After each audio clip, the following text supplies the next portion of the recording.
Assalamualaikum warahmatullahi wabarakatuh. Selamat siang dan salam sejahtera untuk kita semua. Dan saya ucapkan terima kasih kepada para hadirin yang datang ke agenda hari ini, yaitu Bapak, Ibu, dan juga teman-teman sekalian yang saya hargai dan saya sayangi, yang tak bisa saya sebutkan satu persatu. Dan pastinya saya harapkan kita semua mendapatkan kesehatan, kenikmatan, dan bisa hadir di agenda hari ini. Dan tak lupa juga kita panjatkan puja syukur kepada Tuhan Yang Maha Esa untuk bisa datang ke agenda hari ini dengan penuh semangat dan penuh kebahagiaan. Oke, jadi sebelum kita mulai untuk topik pembicaraan kita pada hari ini, saya mau tanya dulu nih ya, ada nggak nih di sini yang masih takut untuk berbicara di depan umum? Oh, ternyata masih banyak ya teman-teman. Jadi sangat wajar sekali untuk terjadi di generasi muda saat ini, terutama pada saat ada acara penting ataupun ada acara yang banyak dikunjungi oleh orang-orang. Itu pastinya kita sebagai orang yang ditunjuk untuk membawakan suatu acara itu sangat gugup dan juga takut ataupun tidak percaya diri untuk bisa berhadapan kepada orang ramai, dan itu sangat dikhawatirkan untuk menunjang karir kita ya. Jadi untuk agenda kali ini saya harap bisa memberikan pencerahan kepada teman-teman sekalian untuk bisa membuat public speaking kita lebih keren lagi. Kita mulai teman untuk topik kali ini.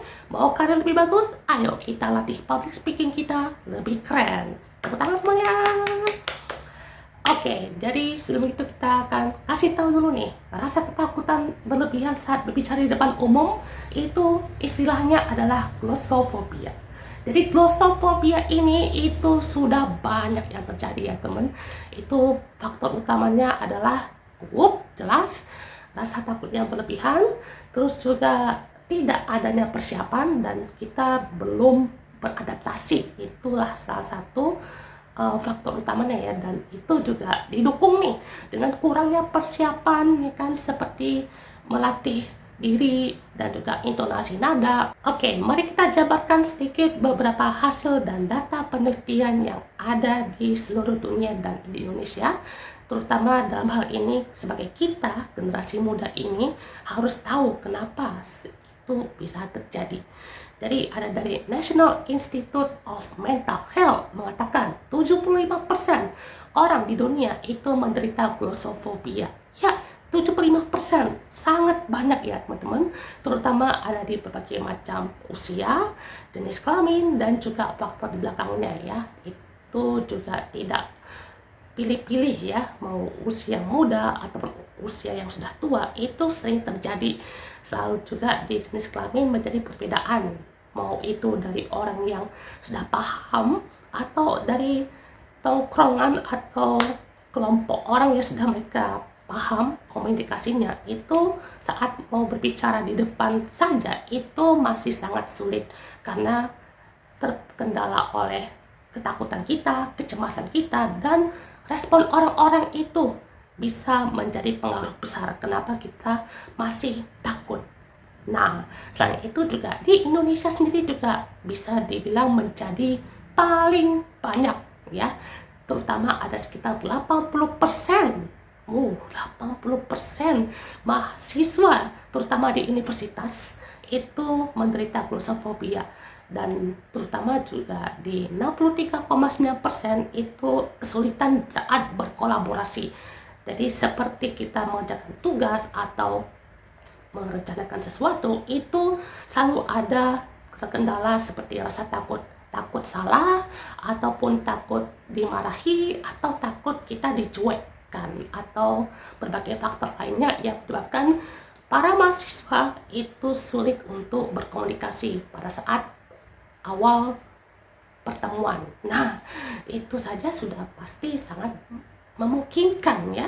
Apalagi sekitar 75% orang di Indonesia aja masih banyak yang takut untuk berbicara di depan umum, seperti di acara pemilu atau acara penting, atau disuruh untuk berbicara di suatu acara yang memang sangat ramai untuk orang kunjungi, sangat mungkin itu terjadi ya teman-teman. Oke, jadi ini dia beberapa solusi yang dapat dilakukan untuk menyempurnakan dan bisa memudahkan teman-teman sekalian untuk berkomunikasi dengan orang ramai. Jadi yang harus diperhatikan juga adalah dua hal ini, yaitu adalah bahasa verbal. Ya, bahasa verbal ini adalah salah satu komponen yang harus diperhatikan juga. Bukan hanya sekedar berbicara saja, tapi bisa perhatikan kata-kata yang sopan dan bertutur kata yang baik. Dan jangan menggunakan kata-kata yang kasar ya. Dan ini juga akan dijadikan nilai untuk pembicaraan kita yang lebih fluent dan juga lebih jelas dan pastinya lebih tertata rapi. Nah, berikutnya adalah nonverbal. Nah, nonverbal ini juga harus diperhatikan karena dari kata-kata, terus juga adalah penyampaiannya.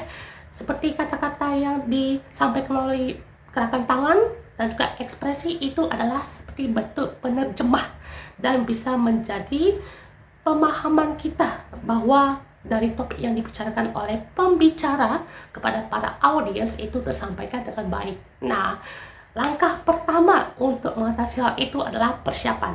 Ya, ini adalah hal yang sangat jelas dilakukan karena persiapan ini juga menjadi komponen pertama nih untuk memulai suatu komunikasi kepada orang, seperti menyusun teks dan juga materi, terus juga mengatur intonasi nada dan juga ekspresi. Nah, itu adalah salah satu hal yang sangat diperhatikan. Selain itu adalah kontak mata. Ini nih yang sering dilewatkan oleh orang-orang ya, karena saat berbicara pun mata kita selalu mengarah ke sana, ke sini, tidak berhadapan dengan para audiens yang ada di depan sana ya. Itu adalah salah satu hal yang diperhatikan juga. Nah, selain itu adalah usahakan kita ini adalah posisinya tegak ya, posisi tegak dan posisi yang memudahkan kita untuk berbicara. Selanjutnya adalah kuasai tempat yang kalian hadapi ya. Jadi tempat di sekolah, di teater, atau di kampus sekaligus itu selalu diperhatikan karena orang-orang yang ada di sekitar kalian juga pastinya akan melihat ke sini ya, ke muka kita untuk berkomunikasi, dan selalu diperhatikan untuk dari segi tata bicara, dari gerakan mulut, dan semua itu akan menjadi hal yang akan dinilai ya. Lalu juga adalah kita jangan sampai memikirkan hal-hal lain yang selalu mengganggu saat kita presentasi ya, seperti masalah di luar topik, dan juga itu akan menghambat ya teman-teman. Oke, berikutnya adalah koordinasi dengan para staf acara yang ada di tempat kalian ya. Jadi pastinya ada rundown acara yang akan ditulis dan juga akan diarahkan berupa kertas ataupun sheets ya, untuk diberikan kepada pembicara dan MC. Itu adalah salah satu komponen yang tidak boleh dilewatkan juga. Dan jika kalian yang ingin melatih diri kalian untuk berkomunikasi kepada orang-orang, bisa dengan beberapa hal. Yang pertama adalah merekam seperti ini ya, merekam video untuk bisa melatih dan juga mengevaluasi apa yang salah dari komunikasi yang kalian hadapi ini ya. Lalu juga adalah bisa melatih kepada orang-orang seperti 5 orang atau beberapa orang yang skala kecil untuk bisa dinilai ataupun diketahui apa yang salah di situ, dan juga semua itu akan dikemas ke dalam komponen untuk berkomunikasi dengan baik. Oke, jadi itu dia teman-teman untuk pembicaraan kita pada agenda hari ini. Intinya untuk komunikasi secara verbal dan juga non-verbal ini adalah salah satu hal yang sangat dibutuhkan, karena tidak hanya untuk berbicara aja teman-teman, tetapi komunikasi seperti ini adalah menunjukkan kita tuh berkualitas dan juga memiliki keberanian dan bisa melawan rasa takut untuk beberapa hal yang sudah kita lewati.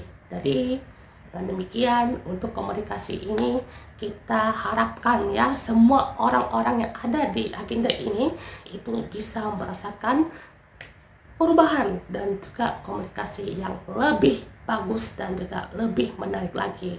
Pesan saya kepada generasi muda saat ini yang ingin melatih diri untuk berkomunikasi kepada orang ramai itu adalah jangan takut untuk memulai sesuatu hal yang baru, karena kamu belum tahu dan juga bisa mengetahui sejauh apa kamu bisa capai dalam perkembanganmu itu dengan usaha, doa, dan juga keyakinan yang lebih baik dan juga bisa efektif untuk kedepannya.